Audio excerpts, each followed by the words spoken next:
우리 하나님의 말씀은 사도행전 3장 1절에서 10절까지의 말씀입니다. 신약성경 사도행전 3장 1절에서 10절까지의 말씀을 제가 봉독해 드리겠습니다. 제9시 기도 시간에 베드로와 요한이 성전에 올라갈 새 나면서 못 걷게 된 이를 사람들이 메고 오는 이는 성전에 들어가는 사람들에게 구걸하기 위하여 날마다 미문이라는 성전문에 두는 자라. 그가 베드로와 요한이 성전에 들어가려 함을 보고 구걸하거늘 베드로와 요한과 더불어 주목하여 이르되 우리를 보라 하니 그가 그들에게서 무엇을 얻을까 하여 바라보거늘 베드로가 이르되 은과 금은 내게 없거니와 내게 있는 것으로 이것을 내게 주노니 나사렛 예수 그리스도의 이름으로 일어나 걸으라 하고 오른손을 잡아 일으키니 발과 발목이 곧 힘을 얻고 뛰어 서서 걸으며 그들과 함께 성전으로 들어가면서 걷기도 하고 뛰기도 하며 하나님을 찬송하니 모든 백성이 그 걷는 것과 하나님을 찬송함을 보고 그가 본래 성전 미문에 앉아 구걸하던 사람인 줄 알고 그에게 일어난 일로 인하여 심히 놀랍게 여기며 놀라니라. 아멘. 할렐루야. 오랜만에 같이 인사 한번 나누겠습니다. 사랑하고 축복합니다.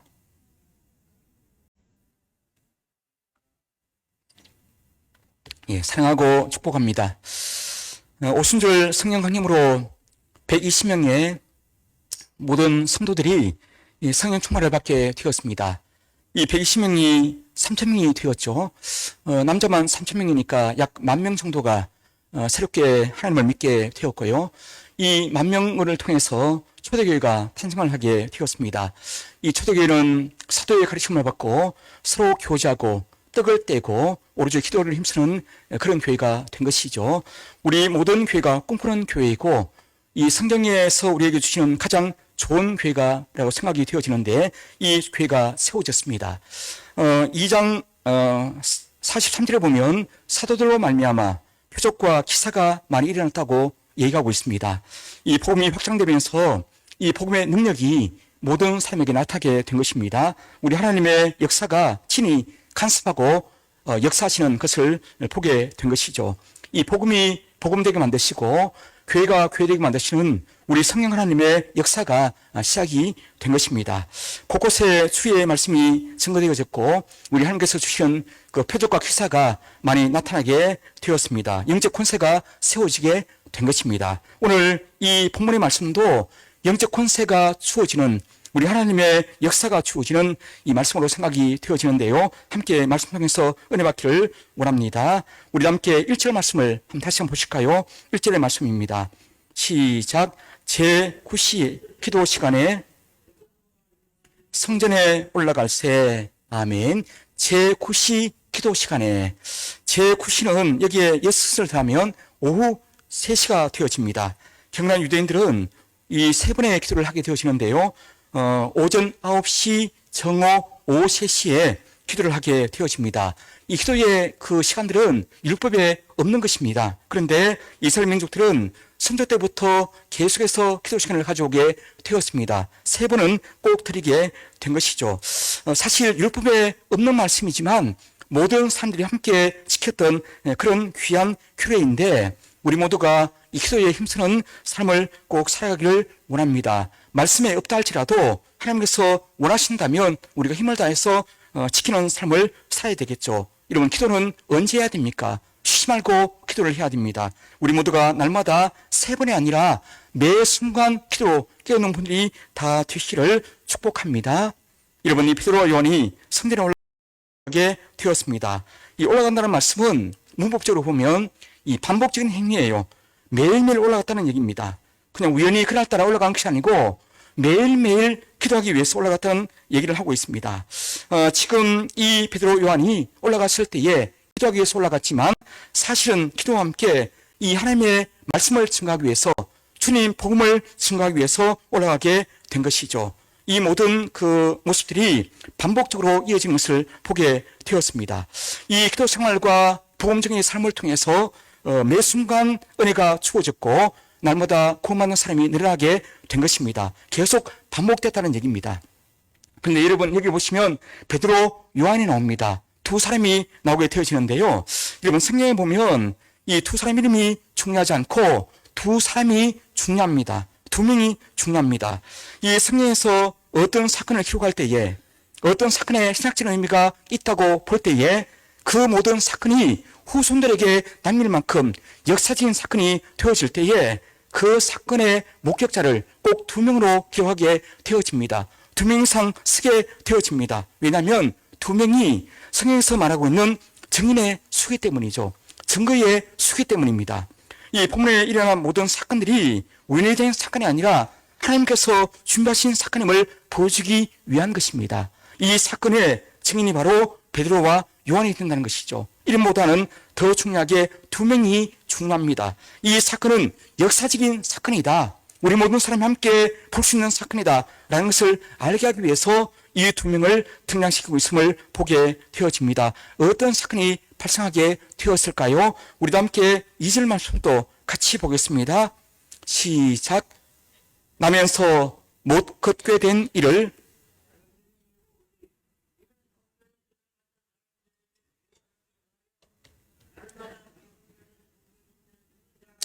아멘. 나면서 못 걷게 된 사람, 한 병자가 나오고 있습니다. 사람들이 그를 메고 성전 미문에 두었다고 얘기하고 있습니다. 병자를 미문에 둔 것이죠. 이 성전 미문은 말 그대로 아름다울 미자의 문문자예요. 가장 아름다운 문입니다.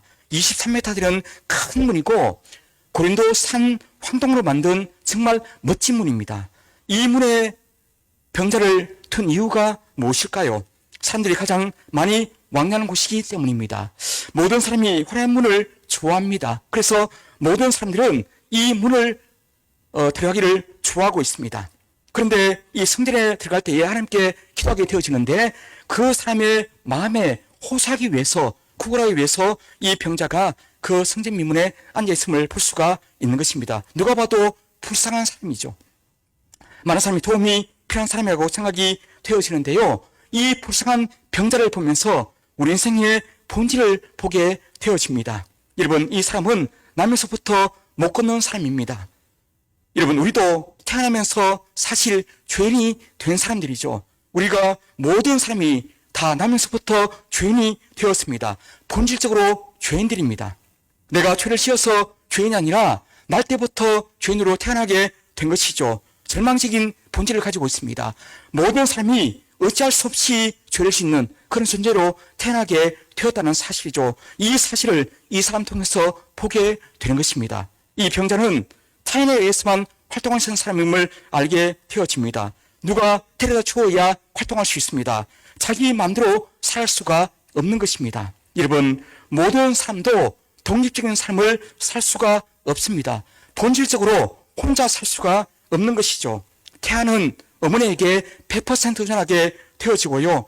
모든 사람은 매 순간마다 다른 모든 사람에게, 타인에게 의존해서 삶을 살게 되어집니다. 성인이 되어도 독립할 수 있을까요? 그렇게 살 수가 없습니다. 결혼 속에 들어가게 되어지죠. 서로 통제하면서 삶을 살게 되어집니다. 모든 사회의 통제 가운데 이 관계의 그물 속에서 삶을 살기 때문에 본질적으로 모든 사람은 완전한 독립을 할 수가 없다는 것입니다. 여러분, 이 병자는 자신의 장애로 날마다 삶을 살고 있는 사람입니다. 자기 불행한 그 장애가 자기 인생의 밥벌이가 된다는 것입니다. 자기의 모든 삶을 지향하는 이 모든 것이 바로 자기의 그 장애를 통해서 이루어지게 된다는 것입니다. 여러분, 모든 사람도 자기에게 주어진 그 은사와 능력을 가지고 자기 인생의 생존을 위해서 삶을 살게 된다는 것이죠. 밥벌이로 이용하게 된다는 것입니다. 이제 모든 사람은 그 모든 삶 속에 자기의 힘을 다해서 살고 있지만 그 삶이 자기의 밥벌이 정도밖에 되지 않음을 볼 수가 있다는 것입니다. 돈은 벌지만 마음에 평안이 없습니다. 열심히 활동하지만 그 삶 속에 참된 해결이 되지 못합니다. 날마다 목마름과 험함 속에서 삶을 살고 있음을 보게 된 것이죠. 이런 차원에서 이 병자에게 매일 절망이 찾아오게 되었습니다.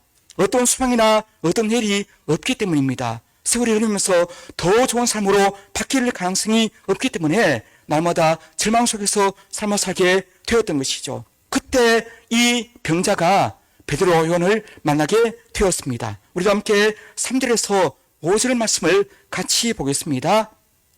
시작. 그가 베드로와 요한이 성전에 들어가려 함을 보고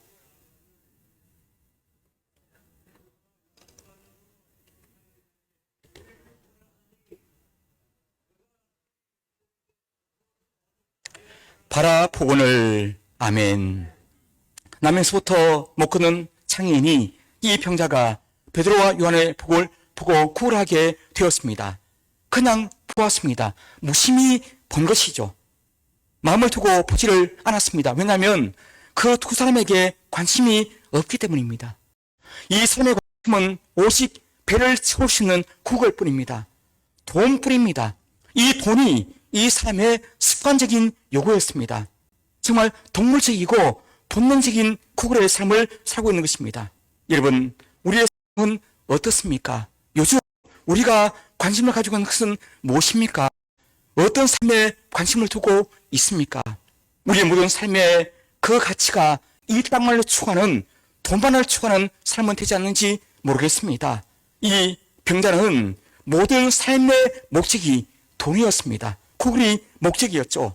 그런데 이 베드로와 요한은 그 사람을 주목해서 보게 되었습니다. 무심이 아니라 인격과 인격을 가지고 그 사람을 보게 된 것이죠. 마음을 다하고 사랑을 다해서 그 사람을 집중해서 보게 된 것입니다. 여러분, 베드로와 요한이 이 사람을 처음 보실까요? 아닙니다. 매일매일 올라가는 그 성전의 길입니다. 그곳에서 날마다 만난 사람이에요. 그런데 이 사람을 처음 본 것은 아니지만 오늘 처음 본 것처럼 이 사람이 달라지게 되었습니다. 달리 보이게 된 것이죠. 여러분, 무엇이 달라지게 된 것입니까? 베드로와 요한, 이 두 사도가 달라진 시선이 무엇 때문일까요? 바로 성령 충만을 받았기 때문입니다. 지금까지는 성령 충만하게 삶을 살아오면서 은과 금을 가지고 사람을 도왔지만, 유대인들은 구제가 습관이거든요. 도왔지만 이 은과 금이 없으면 돕지를 못했습니다. 그러나 지금 은과 금이 없지만 시선이 달라진 것이죠. 성령 충만하게 삶이 바뀌었습니다.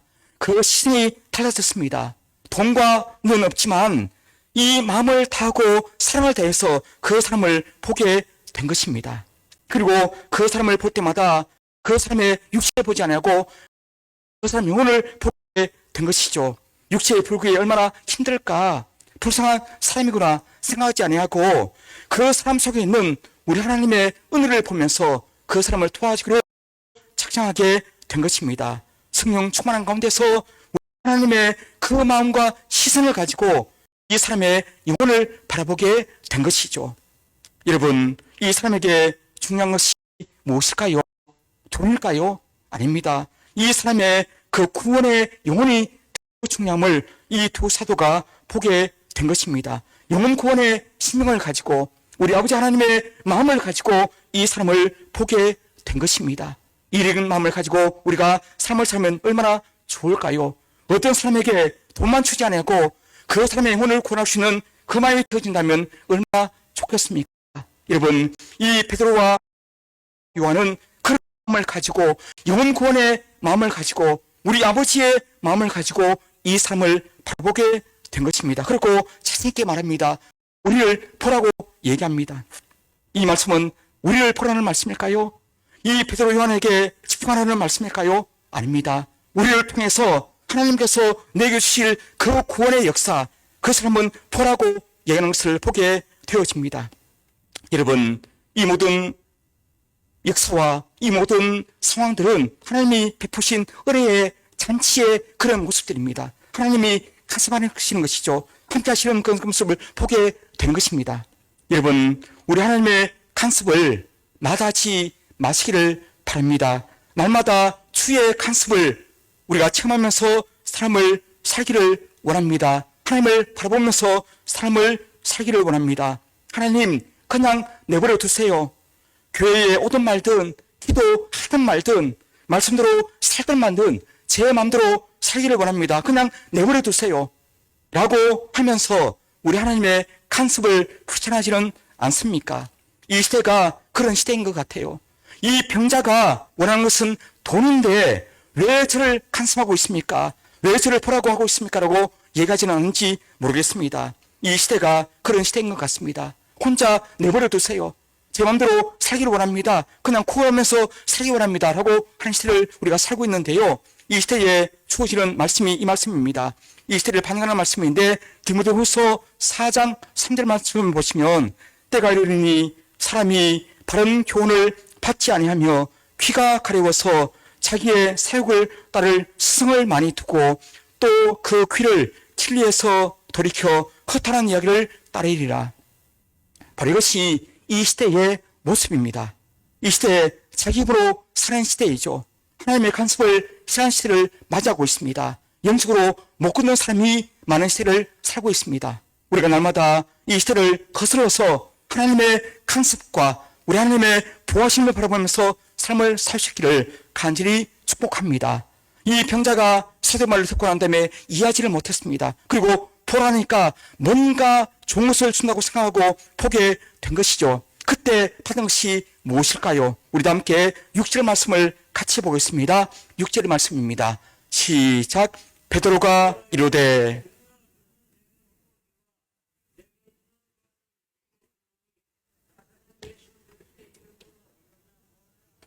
아멘. 이 베드로의 외침입니다.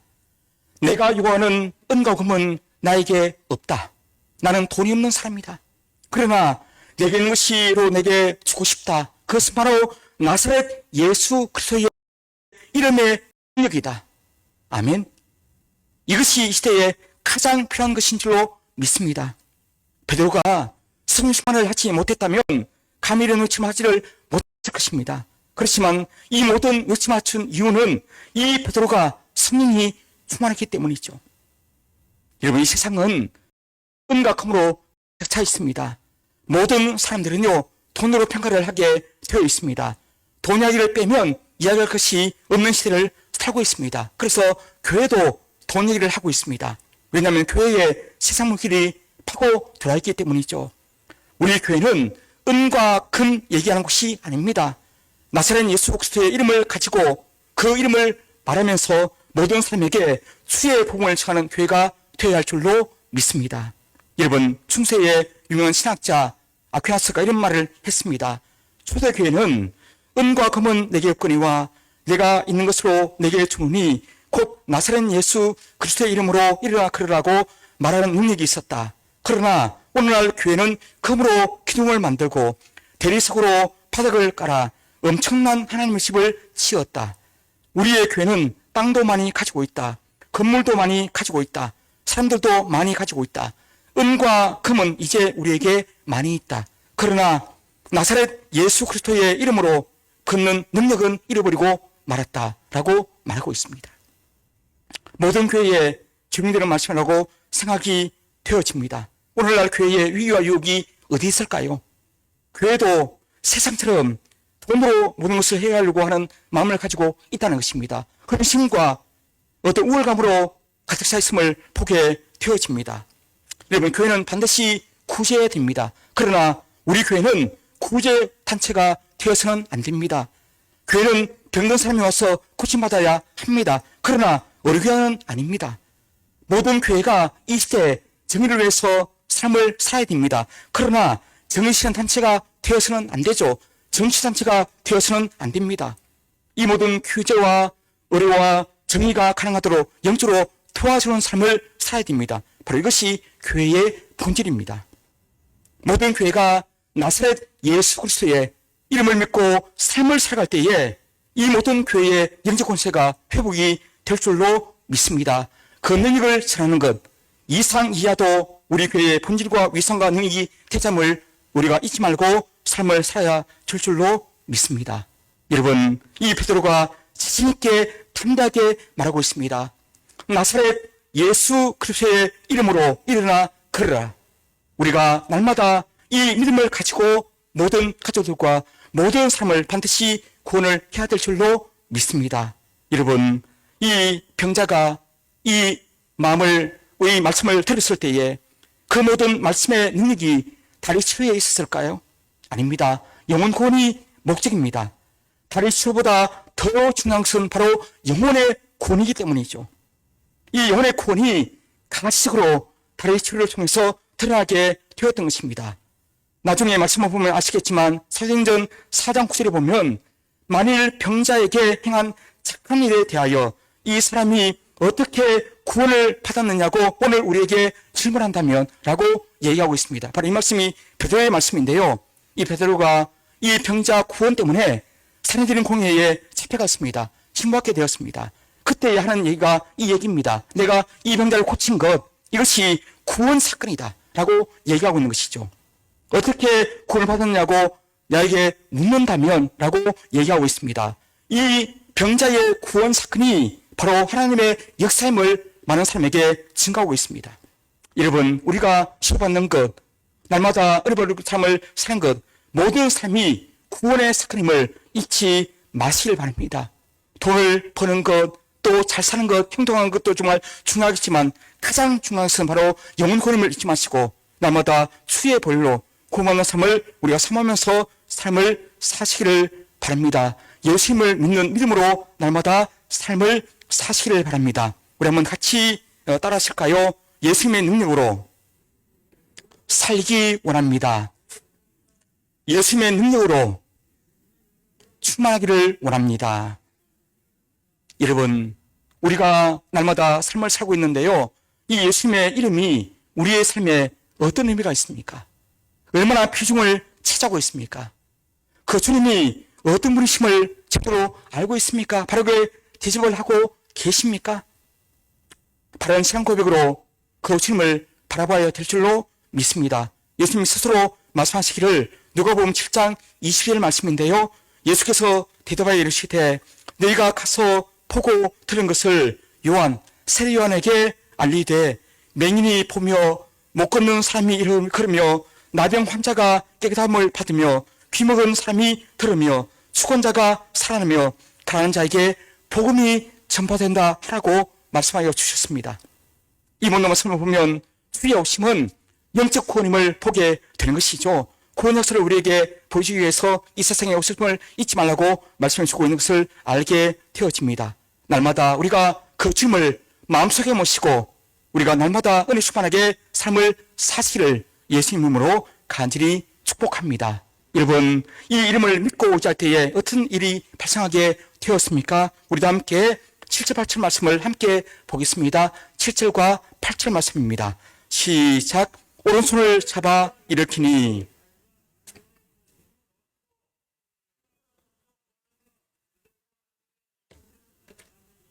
걷기도 하고 뛰기도 하며 하나님을 찬송하니 아멘. 여러분, 예수님 이름을 가지고 외쳤지만 사실은 베드로도 믿음이 없었다면 그 병자의 손을 잡아서 일으켜 세울 수가 없었을 것입니다. 오른손을 잡았습니다. 세웠습니다. 믿음을 가지고 세운 거예요. 그때 이 병자가 발과 발목에 힘을 얻고 뛰어서서 걸으면서 함께 하나님을 찬양하게 되었습니다. 믿음을 가지고 확신을 가지고 살았더니만 이런 기적을 보게 된 것이죠. 이 병자는 육체가 나은 것으로 만족하지 않았습니다. 마음을 다해서 영혼에 대해서 감사하면서 뛰고 일어서서 하나님 앞에 은혜에 감사하면서 성전에 들어가게 되었습니다. 여러분들, 이 병자가 성전에 들어가지 못한 이유가 뭘까요? 그동안 성전을 몰라서 들어가지 못했을까요? 아닙니다. 들어갈 수가 없었습니다. 몸에 장애가 있을 때에 그 몸의 장애 때문에 이 성전에 들어갈 수가 없었습니다. 성전에 못 들어가니 제사를 셀 수가 없었죠. 제사를 못 드리니 더 큰 문제는 그 제사를 통해서 주시는 이 죄사함과 은혜를 받지를 못했다는 것입니다. 이 죄사함의 은총, 속죄의 감격을 맛보지를 못했던 것입니다. 그래서 이 모든 삶이 그저 모든 그 삶이 밥벌이에 불과했다는 것입니다. 이제 영육이 강대해지니 이 성전이 새로운 의미로 타오게 된 것이죠. 날마다 보았던 그 성전이 이제 다시금 타오게 되었습니다. 그 성전 가운데서 은혜를 받게 되었다는 것입니다. 여러분, 이 병자가 음미했던 모든 어려움과 모든 두려움과 모든 절망이 한순간에 사라지게 되었습니다. 누구 때문입니까? 바로 예수님 때문입니다. 예수님 때문에 그의 모든 삶이 바뀌었습니다. 변화가 되었습니다. 과거의 모든 삶이 그 우울하고 수치스럽고 그 슬픈 모든 삶이 다 지나가게 되었다는 것이죠. 고린도후서 5장 17절 말씀이 성취가 된 것입니다. 그런즉 누구든지 그리스도 안에 있으면 새로운 피조물이라 이전 것은 지나갔으니 보라 새 것이 되었도다. 아멘. 누구든지 그리스도 안에 있으면 새로운 피조물이라고 얘기하고 있습니다. 다 지나가게 되는 것입니다. 여러분, 우리 모두 예수님 안에서 예수님을 믿으면서 날마다 이런 은혜의 감사와 감격이 우리의 모든 삶 속에 충만하게 가기를 간절히 소원합니다. 과거는 과거일 뿐이에요. 지나간 모든 삶을 다 주 앞에 내려놓으시고 날마다 새로운 인생, 새로운 소망 가지고 삶을 사시기를 바랍니다. 모든 과거를 다 묻어버리시고 다 내려놓으시고 날마다 성충하게 삶을 살아가시면 우리의 삶이 새롭게 펼쳐지게 될 줄로 믿습니다. 그리고 예수님 능력으로 영원한 사람을 세울 수 있는 사람이 다 되기를 바랍니다. 내가 구원받았으니까 그 구원의 역사를 가지고 많은 사람을 섬길 수 있는 사람이 다 되시기를 간절히 원합니다. 우리 함께 데살로니가전서 5장 14절 말씀 같이 한번 보실까요? 우리 함께 말씀을 보겠습니다. 시작. 또 형제들아 너를 권면하노니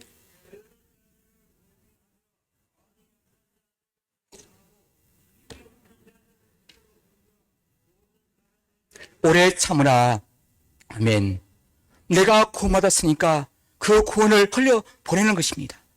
내가 주님 때문에 과거가 청산되어지고 새 사람 되었으니까 이제 나보다 약한 사람을 도와주는 거예요. 마음이 약한 사람을 격려하고 힘없는 사람을 붙들어주고 모든 사람을 용납하는 것, 이것이 바로 우리의 사명이 되어야 할 줄로 믿습니다. 우리도 함께 9절 10절 말씀을 같이 보겠습니다. 본문 9절 10절 말씀입니다. 시작. 모든 백성이 그 걷는 것과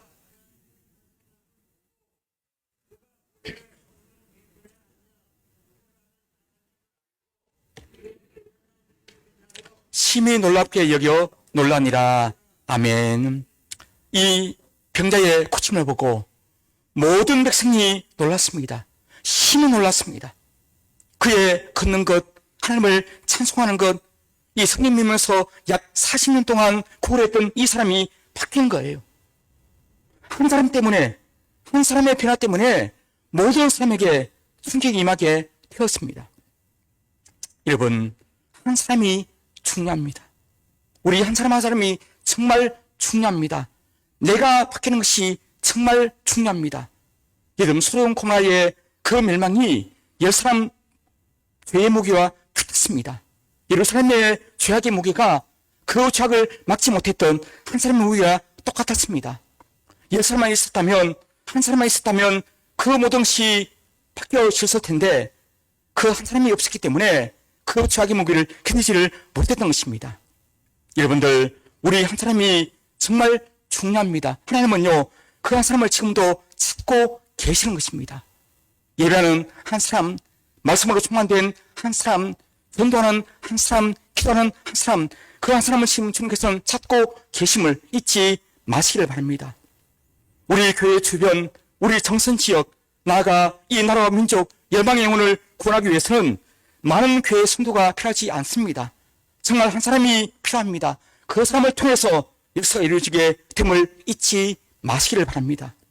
우리가 날마다 이 병자처럼 삶을 살고 있음을 잊지 마시고 이 삶을 날마다 주의 복음을 통해서 승산되기를 간절히 원합니다.